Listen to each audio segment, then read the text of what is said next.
Hey, what's good guys? My name's Chris. Welcome back to the official WearTesters.com YouTube channel. Today we got a detailed look at these potential bad boys right here. I don't even think that potential is the right word. They're just gonna be bad boys, man. Like, I can already tell. And these, my friends, is the Air Jordan 35. Man, 35 years, 35 models. That's crazy. But before we get into these, I just wanted to tell a very quick story like I did in the Air Jordan 34. Just kidding. No, but seriously, these things, I'm stoked, man. I cannot wait to play in these, so let's break it down. So first things first, the outsole, herringbone. You don't need anything else, except for maybe a radial pattern. That's always cool. But herringbone, if all else fails, is usually that tried and true traction, and that's what we've got here. Technically, it's kind of in a radial pattern. Well, I didn't get there yet, but I was going to. So Mrs. Wing just beat me to it, thanks. But just like the Air Jordan 34s, these guys feel like they kind of give a small nod to the Air Jordan 12 with that, what she was saying, that radial, because of the rising sun. That's just me. I don't know if that's a fact or not, or if it's just them trying to make sure that that herringbone covers everything. For all I know, it could just be very specific to players like Kemba Walker. Got that mean step back. So who knows? All I know is that it's herringbone. It's back in that kind of radial design or motif or whatever, and I just think this is going to be great. The only thing that I will say is that the traction definitely is thin, just like last year's, the 34. So for all you guys that are outdoor hoopers only, I personally wouldn't like buy something like this at this price anyways, 180, just to play in them outside. Obviously, if outdoor basketball is your only option, then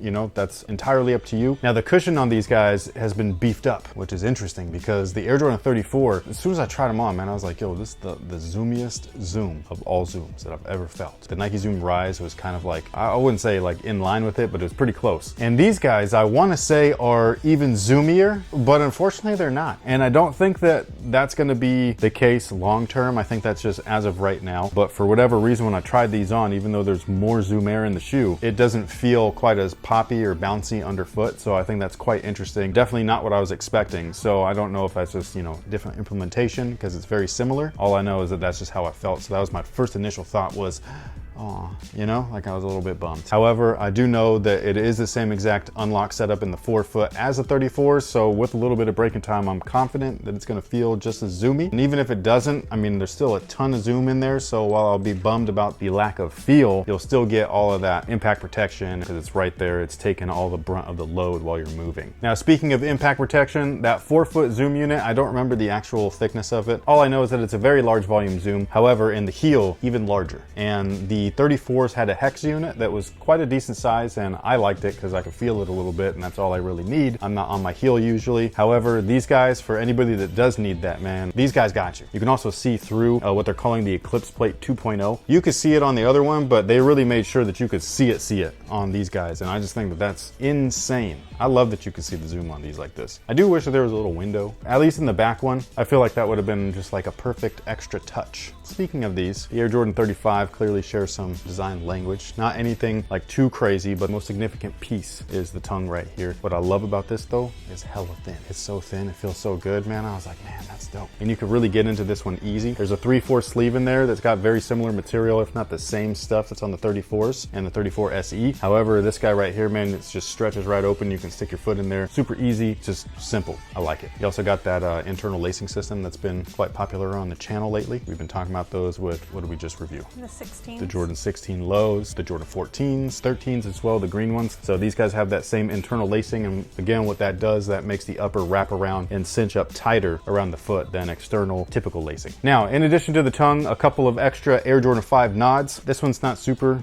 big, but it's that little teeny tiny Nike Air tab. I really like that it's on there, at least that they put that there. Again, just like some colorways on the Air Jordan 34, they really like play up the heritage, which I love. On the other side of the tab is a Jumpman logo. It looks really cool when you're looking at them side by side. Like you can see where they started and where they're at right now. I think it's dope. The collars, it's not an identical collar, but they really did a good job of mimicking that one outside kind of like shape. And same thing with the little ankle pillows or bubbles. Again, not identical, but just a little nod to it. And then lastly, the little netting that's right here on the side, as well as on the tongue. That was for airflow, ventilation. And they've placed that back on the shoe. It's on the toe, it's on the tongue, as well as the little side panel right there. It's kind of like mimics that flavor right there. Except they changed the name of it. You stop jumping the gun, man. You shouldn't have let me sit in on the presentation. Hey, whatever. But anyways, they do add those little netting pieces, and it's made out of Curum this time around. Curum's back.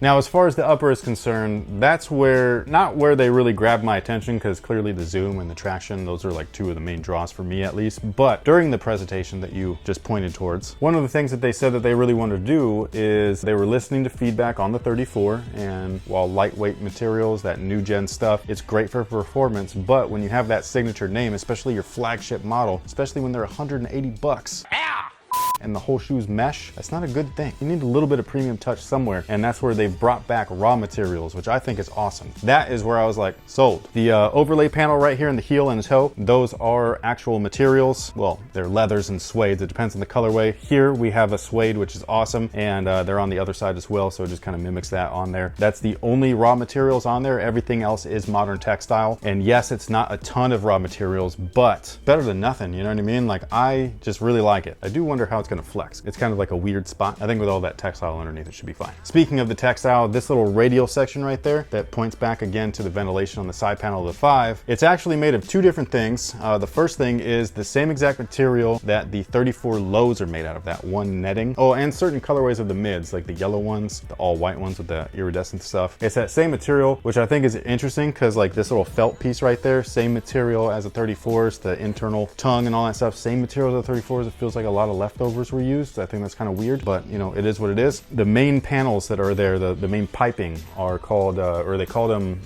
go ahead. Flight wire. Yes, it's flight wire. It's basically their version of fly wire, AKA it is fly wire, but because Jordan Brand's using it, they decided to rename it. And if you're gonna do that, that's a cool name. I do like that even though they are borrowing Nike tech, they're like, it, man. We're gonna tweak it just a little bit and then we're gonna call it flight wire. Tell me that doesn't sound cooler than fly wire. It does. Now, as far as sizing is concerned, they fit true to size. They fit really well, especially in the back. Look at those notches, man. Those almost feel like they're gonna cut my Achilles up. Reminds me a little bit of the Air Jordan 30. It kind of scares me. All I know is that it feels great in the heel, feels normal in the forefoot, super light, even though they look like they're a little bit heavy and all that stuff. So I'm excited to play in these. Look at the back of the tongue. It's a little 35. I think that's dope. On the back of this tongue, it says 84 to 03. I believe that means the year he was drafted. And then I believe that's the year that he retired again, the third time. But there's these numbers right above there. It says 30-6-5. That I couldn't figure out what that was. I couldn't find out if that was the date that he retired from the Wizards. I tried to Google it, didn't tell me anything. Just said that he was 40 years old. I was like, okay, I didn't ask you how old he was. I asked what the date was. Fun fact though, the reason why he retired is because he started that season, only played a handful of games. It was a little more than a handful, but he only played a certain amount of games because he tore the cartilage in his knee. So much for those plates in all of his shoes. No, the meniscus injury, I've had those before. They're an overuse injury, and they can also be from a certain movement where it just kind of pinches the cartilage in a weird way and it just boop. And so it's one of those freak things where you're just like, well, that sucked. It's not a career-ending injury, but when you're 40, I could feel it, man. It'd be like, yo, I gotta go get this cleaned out. Arthroscopic surgery, I'm done. Now, one more little quick nod that I just wanted to point out because a lot of people have been kind of like bashing this little holographic thing right there. We were told in the presentation that it represents two things. The first thing is that this is supposed to be his transition from his footwear being a great on-court and off-court type of thing, which I thought was like a stretch.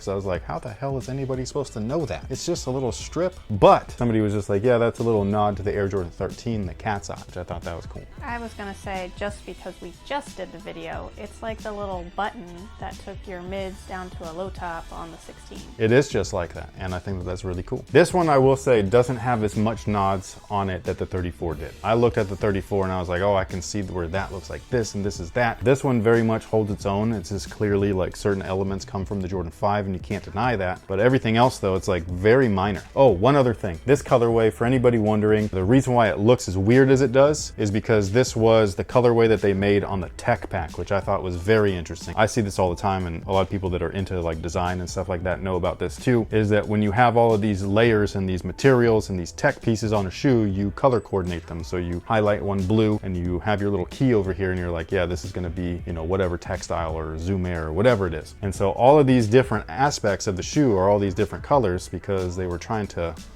You know what I mean? For the factory and all that stuff, being like, this is gonna be this material, this is this material. And then when they ended up looking at the render, they were like, hey, that's not a bad colorway, which I disagree, but you know, it's all good. Random fun fact, because I did get to sit in on the unveil. Yes. But did you play with the shoe afterwards when you could spin it around on the screen? What? When the presentation was done, a shoe popped up and it had the different circles where you could click on them. After that, I had to go to there was a Zoom meeting. Yeah, I wasn't invited to that. Well, there was a Zoom meeting with like the designers and stuff like that, and we were able to do a Q&A and stuff. So like anything, like I had asked if the Eclipse plate was just what you see, or if there was like a moderator plate and all that stuff, and there is no moderator plate. It's just the midsole, the zoom units, the Eclipse plate, and then they did say that there's a torsional shank, like another one in the middle, so one of those little bars, but there's no moderator plate or anything like that. Well, there's teeny tiny braille on the Eclipse plate, and it reads... You know what it reads? I do, because I played with the shoe. Oh, okay. What does it read? Because I was curious about that. It's 1990 to 2020 to signify the years from the number 5 to now. That's cool. You're welcome. Hats off to Mrs. Wing for coming in clutch with a little fun fact. That's also how I was able to remember the flight wire. You couldn't just remember that? We have a first grader in our house, and he needed help in his class, so I had to keep leaving. Everybody was in Zoom meetings that day, and it was crazy. But thank you so much for watching. Thanks for all the support. Again, thank you to Jordan Brand for having us and for sending a pair of these our way. I'm excited to play in these. Hopefully I can get another couple. That DNA one and that black and red one, man. That black and red one is sexy. Oh my God. Anyways, I'm gonna just nerd out off camera now. But thank you so much for watching. Thanks for all the support. Let us know what you think about these down below in the comment section. Do you think that these are gonna beat the 34s in terms of performance? Or do you think it's gonna be like, So we'll see. Thank you once again, and until next time, guys, have a good one.